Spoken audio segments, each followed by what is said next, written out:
Magandang araw sa inyo. It's another engineering tutorial for electromagnetics at ang topic natin ngayon ay vector calculus. So ano ba ang vector calculus? Ang vector calculus o vector analysis ay tungkol sa differential o integral ng mga vector field kung saan ang application nito ay sa 3-dimensional plane. Ang vector calculus ay minsan ginagamit bilang kasing kahulugan para sa mas malawak na paksa ng multivariable calculus na sumasaklaw din sa vector calculus bilang partial differentiation at multiple integration. Ang vector calculus ay may mahalagang papel sa differential geometry at sa pag-aaral ng partial differential equation. Ito ay malawakang ginagamit sa physics at engineering, lalo na sa paglalarawan ng mga electromagnetic field, gravitational field, at fluid flow.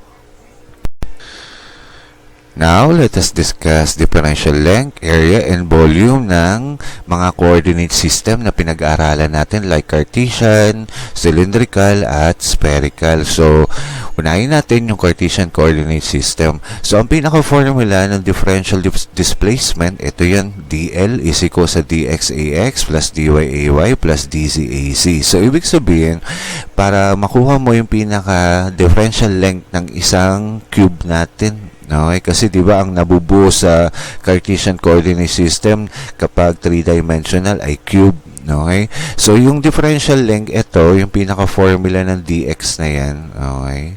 Ax sa direction daw ng ng x-axis. So ibig sabihin ito 'yun, yung linya na 'yan. Okay? Isa lang 'yan. Kasi ilan ba yung guhit na 'yan papunta sa x-axis? Ito pa at ito pa at ito pa. Okay? So, ibig sabihin, yung formula nito ay nakafocus lang sa isang linya ng bawat cube mo. Okay? So, ibig sabihin, kung gusto mo makuha yung pinaka-total differential length ng buong cube na yun, naka-times 4 dapat ito. Okay? Kasi 4 yung sides nun. Okay? Tapos, yung dy naman, ito siya. So, i-clear muna natin. So, yung dy naman, lahat naman nung direction nung mga length o haba ng cube mo papunta sa y-axis. Okay? So, ito yun. Yan. So, 4 din siya. Okay? So, yung formula dito, para lang yun sa isang length nung sa y-axis mo. So, kung gusto mo makuha yung pinaka-total length niya sa y-axis, dapat nakamultiply yun sa 4. Kasi 4 yung sides niya. Okay? Tapos, doon naman tayo kay z. Okay? So, ito yan. Okay? Yan. Yung mga patayo naman papunta sa z-axis. So, yung formula na yan, isa lang din yan sa isang length lang ng z-axis mo. So, kung gusto mo makuha yung pinaka-total sides sa z-axis mo, naka-times 4 din ito. Okay? So, ibig sabihin, yung pinaka-formula na yan, para lang yan sa tagi-isang sides sa xy axis mo. Okay, so ibig sabihin kapag sa problem pinakompute sa iyo yung pinaka-total displacement, okay, ng length mo, okay, sa cube mo, kailangan lahat ng bawat xyz mo na yun naka-times 4. Okay? Now, let us discuss differential normal area. Okay, so ito yung formula. So, yung mga unit vector na nakikita mo, yan yung magiging guide mo para makita mo kung saang sides ka ba kukuha ng pinaka-area na yun. Okay, katulad din doon sa differential displacement o differential length, yung mismong unit vector ang nagsasabi kung saang line ka naman titingin. Okay, para ma-locate mo yung pinapahanap niyang differential length na yun. Okay? So, dito tayo muna sa may formula ng ating area para sa x-axis. So, sabi niya, ang formula daw ay dy dz ax. Okay? So, ibig sabihin sa direction ng x-axis. So, ito yung direction ng x-axis. So, ibig sabihin, yung hinahanap mong surface area na side na yun, ito yun. Yan. Papunta sa x-axis. Okay. So, yung formula na yan, isang side lang o isang surface area lang. Dalawa yan. Ito yan. Ito pa yung isa yung nasa likuran niya. Okay. So, ibig sabihin, kung gusto mo kuhanin yung pinaka-total surface area sa x-axis, dapat naka-times 2 ito. Okay. So, Doon naman tayo sa formula ng surface area para sa y-axis naman. Okay, clear natin to. So, doon ka titingin sa direction ng y-axis mo, papunta dito. So, ibig sabihin na tinitignan mong sides doon sa cube ay ito. Okay? So, ito, kung formula na to, isa lang yan. Para lang yan sa sides na yan. Dalawa yan. Okay? So, kapag total yung pinako-compute sa'yo, dapat naka-times 2 din tong formula na to. Okay? Kasi dalawang surface area yon. Okay? Tapos, doon naman tayo sa sides ng z-axis mo. Okay? So, ang titignan mo yung direction ng z-axis mo. So, ibig sabihin na tinitignan mo ito. Okay? Yan. So, isang formula lang din yan sa isang surface area. So, kung gusto mong kuhanin yung pinaka-total, kasi dalawa yan, meron pa dito sa taas. Okay.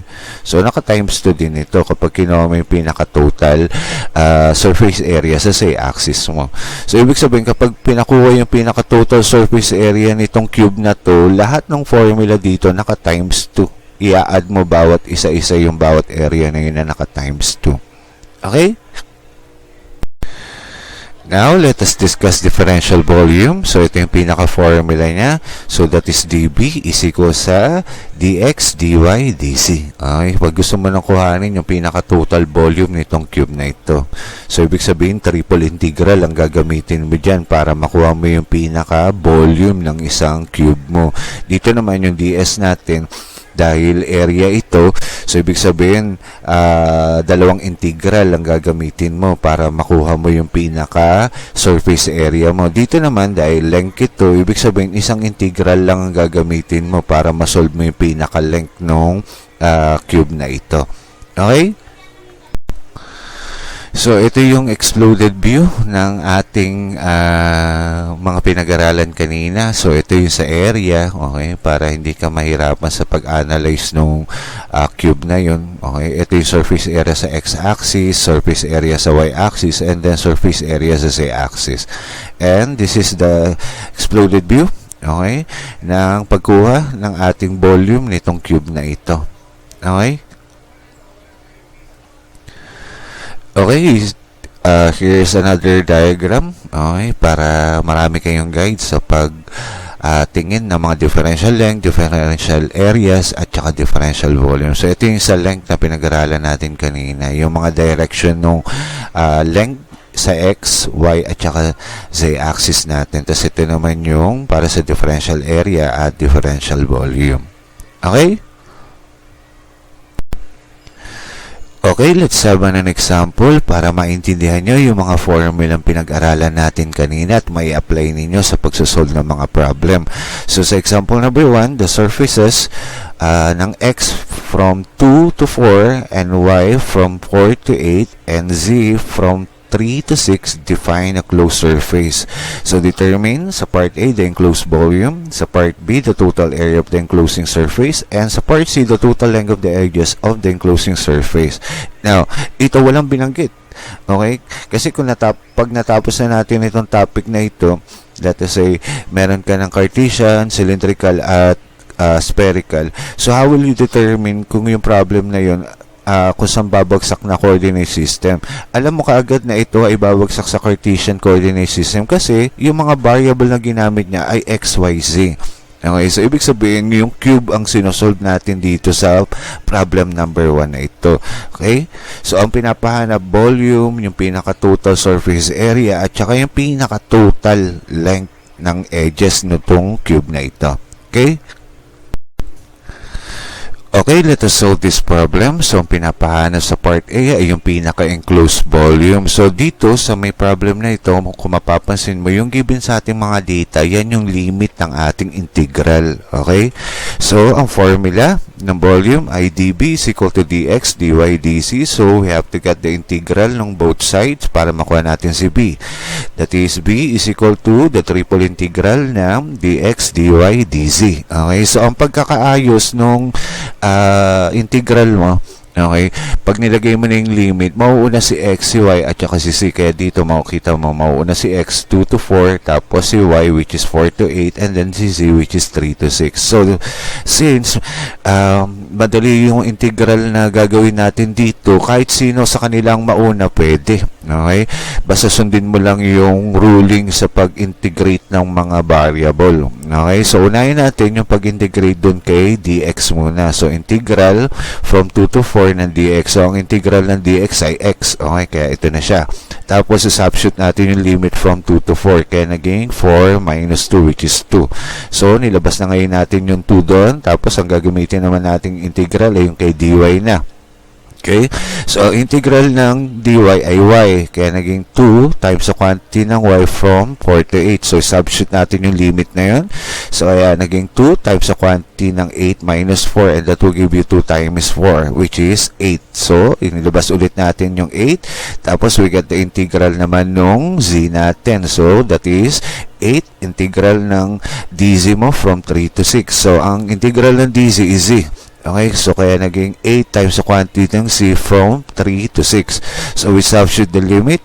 So, kaya naging 8 times the quantity ng 6 minus 3, and that will give you 8 times 3. And that will give you 24. So, ibig sabihin, ang pinaka-volume, okay, nitong given problem na ito is 24. Okay? Now, let us solve yung part B. Tinatanong doon ay yung total enclosing area. Okay, so ang formula natin ng area, that is ds is equal sa dy dz ax plus dx dz ay plus dc dy az. So, itong formula na ito, okay, tagi-isang surface area lang sa xy axis mo. And tinatanong sa problem, diba, total enclosing area ng pinaka-cube. So, ibig sabihin, dapat naka-times 2 yung bawat formula ng surface area na yan sa XYZ axis natin. Kaya makikita mo dito, naka-times 2 na siya. Okay? So, ito yung isang note dyan. So, dahil ang tinatanong ay yung pinaka-total enclosing area. So, kaya may 2 ka doon.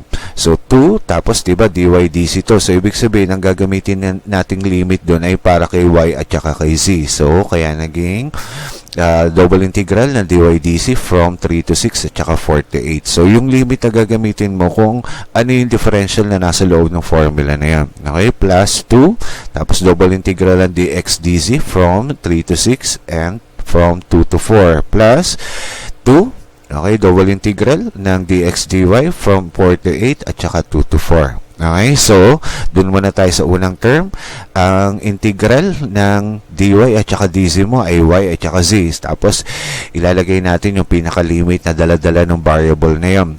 Okay, so, ganun din dito sa pangalawang term. So, ang integral ng dx at saka dz ay x at saka z. Okay, tapos dito naman, ang integral naman nito ay x at saka y. So, we substitute yung mga limit dun sa bawat variable na yun. So, dun muna tayo sa unang term. Okay, kaya naging 2, tapos naging 8 minus 4. Tapos dito naman, 6 minus 3. Okay, plus 2, tapos substitute natin limit para kay x, naging 4 minus 2. Tapos limit kay z, that is 6 minus 3. Okay, plus 2. Limit naman kay x, that is 4 minus 2. And then limit naman kay y ay 8 minus 4. So, let us simplify. 2, tapos 8 minus 4, that will give you 4. 6 minus 3, that will give you 3. Dito naman sa second term, 2, tapos 4 minus 2, that will give you 2. And then 6 minus 3, that will give you 3. Plus, dun sa last term, 2, okay, tapos 4 minus 2, that will give you 2. And then 8 minus 4, that will give you 4. So, dun ulit tayo sa unang term, 2 times 4 times 3, that will give you 24. 2 times 2 times 3, that will give you 12. And then 2 times 2 times 4, that will give you 16. So, when you get the sum of those 3 terms, you will get 52. So, ibig sabihin, ang pinaka-total enclosing area nung problem na sinasagutan natin na ito ay equal sa 52. Okay? Okay, let's answer naman yung parts yan. Pinatanong ay yung pinaka-total length ng pinaka-enclosing surface natin. Okay, so yung pinaka-formula natin ng length, okay, that is dl is equal to dx ax plus dy ay plus dz ac. So yan yung length sa bawat xy axis mo lang, isa lang. And tinatanong, di ba sa problem na to, yung pinaka-total differential length, okay, nung buong enclosing surface mo. So, kaya dapat naka-times 4 lahat yung bawat term na yan. Okay? Yan. Kasi 4 yung bawat linya natin dun sa x, y, at saka sa axis. Okay? So, ito yung note. Nilagay ko na dyan para hindi kayo maguluhan. Okay? Kaya sa pinaka-formula, okay, So, dahil tag-iisang differential yan, so isang integral lang ang gagamitin natin. So, 4, tas integral ng dx from 2 to 4, plus 4, integral ng dy from 4 to 8, plus 4, integral ng dz from 3 to 6. So, ang gagamitin mong limit sa bawat integral ng bawat differential na yun, kung anong dala-dala, okay, ng variable na yun, para kay x, para kay y, at para kay z. Okay, so, unahin natin yung unang term. Ang integral ng dx ay x, tapos tsaka natin ilagay yung limit niya from 2 to 4. Tapos doon naman sa second term, ang integral ng dy ay y from 4 to 8. And then, ang integral naman ng dz ay z from 3 to 6. So, let us substitute the limit dun sa nakuha nating sagot. That will give you 4, okay, times 4 minus 2 plus 4 times ng 8 minus 4 plus 4 times ng 6 minus 3. So, 4 minus 2, that will give you 2 times 4 and that will give you 8. Tapos dito naman, 8 minus 4, that will give you 4 times 4, that will give you 16. Tapos 6 minus 3, that will give you 3 times 4, that will give you 12. So, when you get the sum of these three terms, you will get a value which is 36. So, that will be the total length, okay, ng ating buong enclosing surface na yan. Okay? So, kaya ako naging L na lang dito, diba? Kinuha mo yung integral ng both sides na yan. O, kaya ang integral ng di ay L na lang. Okay? Okay, let's have another example. So, sa problem number 2, use the Cartesian coordinate system to find the surface area given by 2x minus 4y cubed AC. So, dito ang pinapahanap sa atin na yung surface area lang sa z-axis. So, kahit hindi mo kabisado yung pinaka-diagram, madali mong masosolve ito kasi makikita mo naman doon sa variable x at saka y. So, ibig sabihin, ang differential na gagamitin mo ay dx dy para sa direction ng AC. Okay? Okay, let's answer this problem. So, ang tinatanong dito ay yung pinaka-surface area nitong given equation na to, which is 2x minus 4y cubed AC. So, kung makikita mo yan sa diagram, ito yung hinahanap mo surface area na yun sa side na yun sa direction ng z-axis. Okay? So, dahil area ito, so dalawang integral ang gagamitin natin o double integral. So, double integral ng given equation which is 2x minus 4y cubed ds. So, dahil x and y yung given variable sa atin, so ang magiging differential natin ay dx and dy. Kaya ito yun yung pinaka-equation natin. So, dito, pag integrate, kahit ano dyan sa variable na yun ang una mong gamitin, parehas lang din yung sagot na makukuha mo basta you follow the rules of integration. Okay, so dito ang inuna kong integrate muna yung dx ko. So, dinistribute ko yung dx na yan dito sa term na to. Okay, dyan. So, ang kalalabasan nun, 2x dx minus 4y cubed dx. Okay, so we distribute the integral sa bawat term, kaya naging 2, tapos integral ng x dx minus 4y cube, integral ng dx. So, dahil magiging constant na dito sa second term ay yung 4y cube na. So, let us integrate. So, ang gagamitin nating formula sa integration ay yung power formula. Okay? So, kaya 2, tapos ang integral nitong x dx na to, you use this formula, which is the power formula that will give you 1 over 1 plus 1, and then x to the 1 plus 1. Okay? Minus 4y cubed, tas integral naman ng dx ay x. Okay? So, ang kalalabasan nitong term na to, pag sinimplify mo, that will give you 1/2 x squared. Okay? Tapos, multiply natin yan 2 na yan dito sa 1/2 x squared dahil maka-cancel out na yan, that will give you x squared.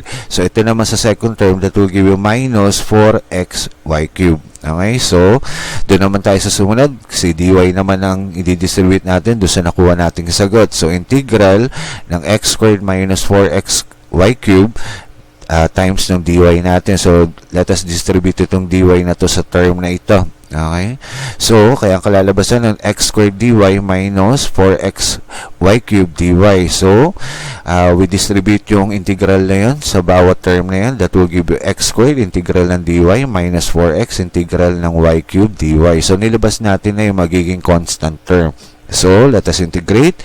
Ang integral ng dy ay y. Tapos, ang integral naman ng y cubed dy mo using the power formula, that will give you 1 over 3 plus 1 times ng y to the 3 plus 1. Okay? So, when you simplify this term, okay, ang lalabas dyan ay y to the 4th over 4. Okay? So, maka-cancel out na yung 4 na yan. Kapag dinistribute mo na siya, kaya ang kalalabasan ng pinaka-term, x squared times ng y minus ng x times ng y to the fourth. Okay? Kaya pag sinimplify mo siya, ang kalalabasan, x squared y minus xy to the fourth. Or, kapag pinactor out mo, pwede pang maging sagot mo ay xy times ng x minus y cubed. So, that will be the final answer and that will be the surface area nitong equation na ito. Okay? So, dito, sa pagsagot ng mga problem dito, babalik ka sa integral calculus mo. Okay? Kasi hindi naman lahat ng equation parehas ng binigay dito sa problem na to. Marami siyang pwedeng maging posibleng equation na pwede mong i-apply yung mga napag-aralan nyo sa integral calculus ninyo. Okay? Okay, let's have another example. So, sa problem number 3, determine the volume in Cartesian coordinate system given by 2xyz dv. Okay, so pinapahanap sa atin yung pinaka-volume, okay, nitong given equation na ito. Okay, let's answer this problem. So, pinapahanap sa atin na yung pinaka-volume nitong given equation na ito. Okay? So, dahil volume ang pinapahanap, so triple integral ang gagamitin natin. So, triple integral ng given equation which is 2xyz and ang differential natin magiging tatlo din, dx, dy, and dz. Okay? So, ang una nating integrate ay yung sa x. Okay? So, kahit ano naman dyan ang unahin mo, basta you follow the rules of integration, you will arrive on the same answer pa din. So, dito sa solution ko, ang pagkakasunod-sunod ay xyz. Okay? So, pinactor out muna natin yung yz na hindi natin gagamitin. So, kaya naging 2yz, integral ng x dx. So, using the FAR formula, okay, para ma-integrate natin yung term na x na yan. So, that will give you 2yz times the quantity ng 1/2 x to the 1 plus 1. Okay? So, ang kalalabasan nun, kapag sinimplify mo tong term na to, that will give you 2yz times 1/2 ng x squared. Okay? So, ito makakancel out na kapag minultiply natin yan dun sa term na to. So, kaya ang kalalabasan, x squared yz. Okay? Tapos, yan na yung term na gagamitin natin para ma-integrate naman natin si dy. Okay? So, integral ng x squared yz dy. So, ang magiging constant term natin si x squared at saka si z. Okay? So, kaya nilabas na natin siya doon sa integral. Kaya kinalabasan, x squared z integral ng y dy. So, using the FAR formula again, para ma-integrate natin si y, that will give you x squared z times the quantity ng 1 over 1 plus 1 times ng y to the 1 plus 1. So, when you simplify this term, you will get 1/2 y squared. So, we multiply that term dun sa pinaka-term ng x squared z natin. Okay, so kaya kalalabasan ito na 1/2 x squared y squared z. Okay, so yan na yung magiging term natin pag ginamit na natin yung integral ng dz natin. Okay, so naging integral ng 1/2 x squared y squared z dz. So, pinactor out natin si 1/2 x squared y squared kasi siya magiging constant term. Kaya naging ganito ang equation natin. 1/2 x squared y squared integral ng z dz. So, we follow the integral ng power formula para ma-integrate natin si z. So, ang kalalabasan nun, 1/2 ng x squared y squared times 1 over 1 plus 1 times ng z to the 1 plus 1. So, pag sinimplify natin itong term na to, that will give you 1/2 x squared y squared times ng 1/2 z squared. So, 1/2 times 1/2, that will give you 1/4.